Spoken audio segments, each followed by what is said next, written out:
umucanga akira ngaho babaze tebutse hano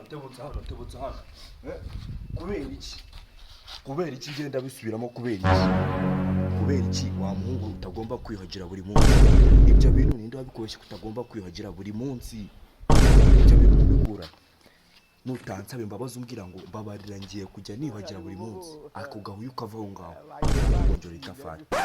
ndakubonjora itafari kubera iki utakibagira buri munsi warya ntabwo ujya mu mihango zamura akaboko urebe ko abantu batiruka ako gahuye ukabitse hari ahantu uzi bagacuruza urazamura bakagira ngo baraviduwe